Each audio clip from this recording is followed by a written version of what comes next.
any other radiation measuring device, is not like turning on a digital clock and reading the numbers that are there.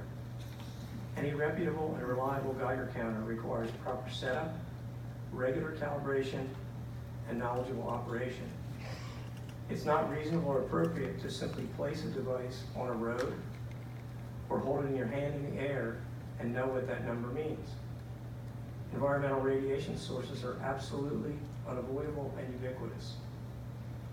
And the example you saw proves that point. Like it or not, placing a radiation detector on granite gravel from a local supplier in a driveway or parking lot likely will yield measurable radioactivity, as will authentic granite countertops, because the stone contains naturally occurring radionuclides. There's no doubt that some soils in the Southwest Florida area contain low levels of radioactivity, but then again, some do not. This is not unique to your county. It is also important to understand how low those values are, and this is an example, this slide, and how little they contribute to our daily exposure. Even a smoke detector on the wall, because of the americium detection device, will read on a Geiger counter. Kitty litter from a store, from a pet store, will, because it's made from kaolinite clay, a highly absorptive material. A large bunch of bananas can register on a Geiger counter as a result of the radioactive potassium that concentrates in bananas or Brazil nuts for that matter. It doesn't mean you should fear these sources, but it puts the issue into perspective, I think. We don't need to speculate about a lack of potential effect in typical circumstances. I think the examples I've given you illustrate some of those points. I would respectfully submit that air data from particles coupled with our knowledge on radionuclides in surface soils and water, and the epidemiology regarding lack of effects in phosphate worker populations shows that such concerns are unsupported. As a lifelong asthmatic, I personally understand airborne health concerns, but they do not apply here. As air and other risks are extremely low, mandatory and extensive regulatory pre- and post-monitoring and oversight programs for air, water, soil, and other media, in my experience, are intended to and do protect public health. I'm happy to answer any questions that I might be able to for you. Commissioners? What is a normal reading on a Geiger counter around where you've got an active phosphate mine? You saw numbers in the area of a few hundred. Those are not unusual. They're also not unusual for some of the other examples that I gave. And what's a, give me a safe number. What's a number that's, Well, you can go back to your, yeah. I did a different calculation. I didn't use a Geiger counter, but the radioactivity levels, the radium concentrations in the overburdened soils that were measured for DeSoto County give you information that can get you the same kind of comparison. So those numbers are about 1,000 times less than the different measures of what your average exposure would be. So they'd be considerably higher than that.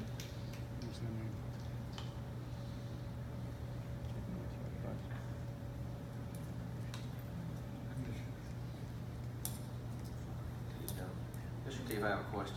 Yes, sir. If, on your airborne contaminants, now do they continuously monitor 24/7 during a mining operation?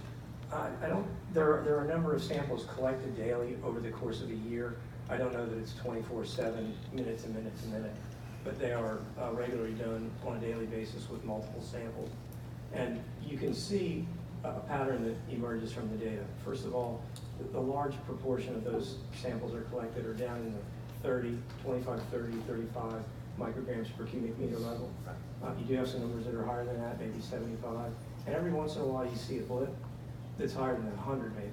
But in the instances that I've seen, those are typically explainable by other events that were occurring in the area, such as controlled burns, which we know elevate particulate levels. Now, on your radium levels, is there like a OSHA standard that if it reaches a certain point that the workers would have to wear dosimeters or anything like that? There are, and it depends upon the work zone. I can get that information for you. I don't have it in my mind. Right. Okay. But there are criteria that are used. By the way, they're considerably higher than anything I've talked about here. Right. Thank you. I have a question. Yes, sir. Do you know what the radiation level would be on a shell road? On a shell road? No, but I would expect that it would be quite similar to this. And the reason for that is that radionuclides are present in marine environments. That's why they're present in the phosphate deposits. And so if you measured a shelly deposit on the beach or a shelly deposit on a road, I think you would find numbers that were certainly not zero and probably similar to these numbers. And asphalt pavement? I don't know the answer to that. Okay. Any other questions? Go ahead, Mr. Shaver. I got a question about, when you pick up your samples and, Yes, ma'am. and your readings for radiation and stuff, do you have a lab or something that y'all have that you do findings in there on this? I'm gonna let somebody else answer that. It has to be done that way, so there certainly is a lab. It can be done in-house or it can be sent out, and I'm not sure which they do. Good afternoon, Commissioners. Devin Marks. I have been sworn in. Commissioner Mansfield, to speak to your point of air, as I mentioned earlier, I am the supervisor for Mosaic's dedicated environmental monitoring team. I have 16 environmental technicians on my staff. We are responsible for all environmental monitoring for Florida's operations. To speak to your particulate monitoring question, we do operate data attenuation modules, which is essentially a trailer with very sensitive equipment in it, remotely powered by solar on the property lines of all of our active mining operations that do monitor particulate matter for EPA PM10 24 hours a day, 7 days a week. We compile that data in a database that we use to compile regulatory reports.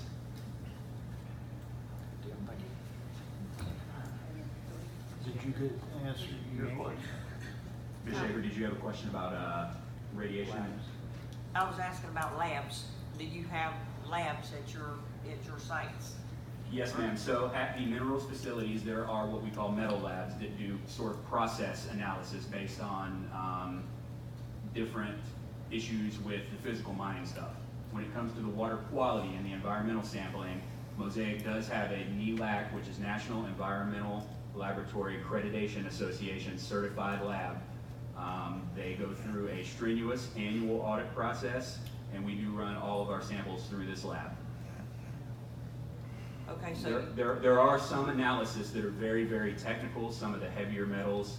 The radiological stuff is highly technical. We do subcontract those out to third-party labs. There are some analysis that our in-house lab is not certified to do. We would sub those out. okay, so as smart as y'all are, I would assume that maybe somewhere down the line, probably not me, my generation, but somewhere down the line you'll come up with something that will pertain phosphate for you so that you wouldn't be mining people, right? Wrong, right, wrong, what? I'm sorry, I didn't know. I'm not sure I understand the question, Ms. Shaver. I'm talking about future, The future. yeah, with labs. Okay. Usually they're always trying to improve stuff. Say cancer, for instance, where it started a long time ago, it's progressed to now where they can do a lot more than what they used to. Is there a point down the line where you might come up with some answer or antidote for phosphate? I can't really speak to that. Our laboratories are